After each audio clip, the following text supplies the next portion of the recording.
Imagine that World War III has just begun. China launches a full-scale invasion of Taiwan.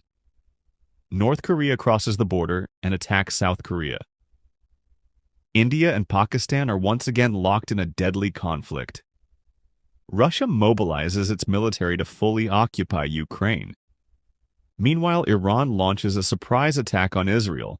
But in these confrontations, which country is more likely to succeed? And what happens if nuclear weapons are used? In this video, we'll break down each of these conflicts using maps and analyze which side has the advantage, and how the world could spiral toward destruction. Don't forget to like and subscribe. Now let's dive into the map and explore this hypothetical global war.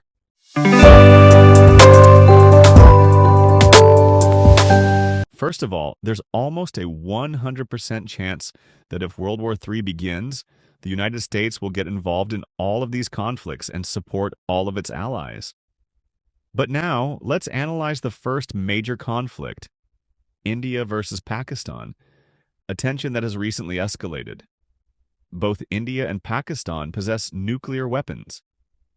If either country uses them, it would mean mutual destruction.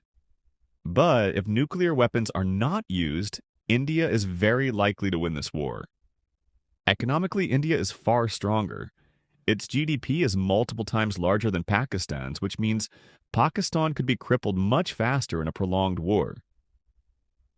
In terms of manpower, India has around 1.4 million active military personnel, while Pakistan has only about 650,000. That's more than double the size. In ground forces, India has approximately 4,200 tanks and armored vehicles, including T-72s, Arjuns, and T-90s, compared to about 2,700 for Pakistan, like the T-80 and Al-Khalid. So India has both numerical and technological advantages. In the air, India operates around 2,100 aircraft, including Su-30 MKI, Rafale, Mirage 2000, and Tejas jets. Pakistan has around 900 aircraft, including JF-17s, F-16s, and Mirage 3Vs. Again, India holds a clear edge, especially with advanced jets like the Rafale. As for the Navy, India has a powerful maritime force, including an aircraft carrier, dozens of destroyers, nuclear and attack submarines, and frigates. Pakistan's navy is much smaller, with only diesel submarines and light frigates. India has far greater dominance in the Indian Ocean.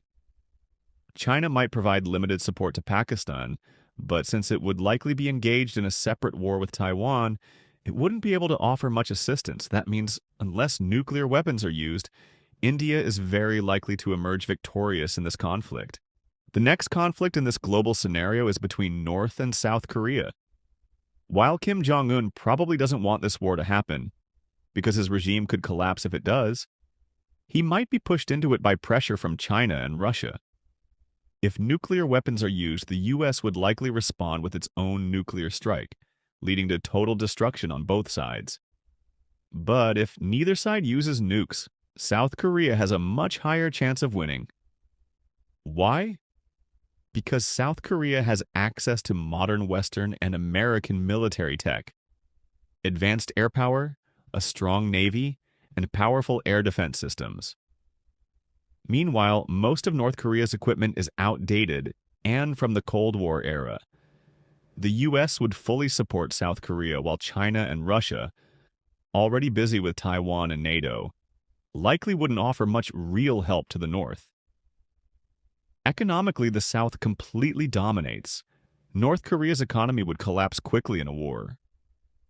North Korea does have a large ground force and could cause damage in the early days of the war, but in a long-term fight, South Korea would come out on top.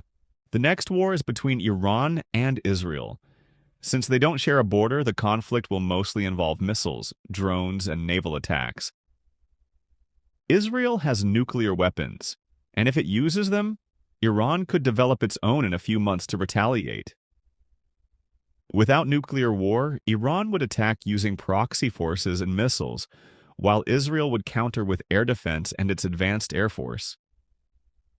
Israel's technology is superior, but Iran has greater strategic depth. With U.S. support for Israel and no strong allies for Iran, Israel is more likely to prevail in a prolonged conflict. The next war is between Taiwan and China, one of the most critical fronts. With the outbreak of global conflict, China seizes the opportunity to forcibly annex Taiwan, which it has long claimed as part of its territory. The Chinese military launches a massive assault using naval, aerial, and cyber forces. However, Taiwan is not caught off guard. It responds with advanced defense systems, anti-ship missiles, and strong intelligence and military support from the United States.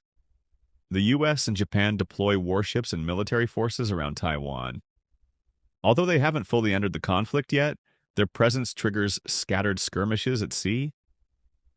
China attempts to capture key islands around Taiwan, but fierce resistance and immediate Western sanctions put China under heavy military and economic pressure.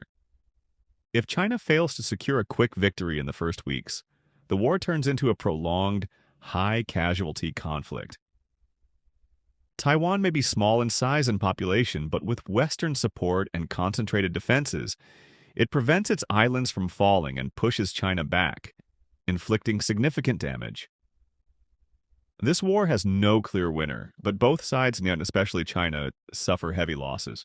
And now the final war, the war between Russia and NATO. The whole world fears Russia because it possesses a vast number of nuclear weapons. If those are used, the world could turn into an apocalypse. But if nukes aren't used, NATO would win the war. Because Russia simply can't fight the US, the UK, France, and the rest of NATO's 30-plus member states all at once. The result? The Western Bloc is likely to win this world war, but with very heavy casualties and damage. What do you think? In your opinion, who will be the victor in this war? The Eastern Bloc or the Western Bloc? Write your thoughts in the comments, and don't forget to like and subscribe.